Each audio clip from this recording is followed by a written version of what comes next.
மருது மக்களாட்சி வருது. நல்லாட்சினா எடப்பாடியார் தான். வாக்களிப்பீர் இரட்டை இலையே.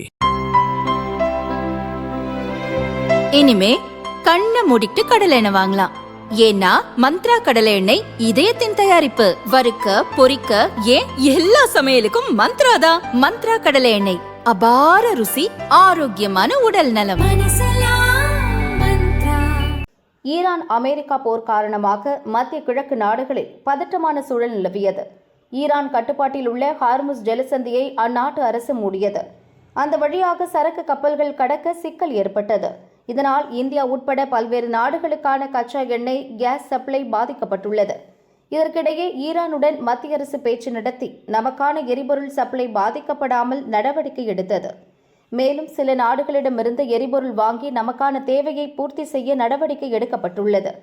இந்தியாவின் எல்பிஜி தேவையில் 60% இறக்குமதி வாயிலாகவே பெறப்படுகிறது. மேற்காசிய போருக்கு முன் எல்பிஜி இறக்குமதியில் 90% ஹார்முஸ் ஜலசந்தி வழியாகவே பெறப்பட்டது.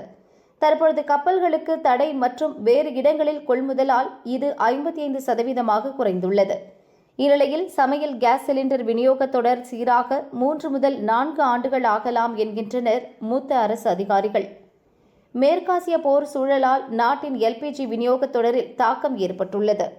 இதில் பாதிக்கப்பட்டுள்ள எல்பிஜி விநியோகஸ்தர்களிடம் பேசியபோது விநியோக தொடர் அமைப்பு சரியாக குறைந்தது 3 அல்லது 4 ஆண்டுகள் ஆகலாம் என்று தெரிவித்துள்ளனர். உற்பத்தி பாதிப்பு தற்காலிகமானதா அல்லது நிரந்தரமானதா என்பது தெளிவாக தெரியவில்லை. இதன் விளைவாக இந்தியாவின் சமையல் எரிவாயு இறக்குமதி மற்றும் விலை மீதான அழுத்தம் அதிகரித்து வருகிறது. வீடுகளுக்கான எரிவாயு விநியோகத்துக்கு மத்திய அரசு முக்கியத்துவம் அளித்து வருவதுடன் பற்றாக்குறையை சமாளிக்க மாற்று வழிகளையும் ஆராய்ந்து வருகிறது. எரிவாயு விநியோக தடைகளை சமாளிக்க கொரோனா காலகட்ட மாற்று ஏற்பாடுகள் தற்பொழுது கை கொடுக்கும். இறக்குமதி செய்ய குறிப்பிட்ட நாட்டுக்கு பதிலாக பல்வேறு நாடுகளை சார்ந்திருப்பது, மாற்று கடல் வழித்தடங்களை பயன்படுத்துவது, உள்நாட்டு உற்பத்தியை அதிகரிப்பது மாற்று வழிகள் என அவர்கள் தெரிவித்தனர்.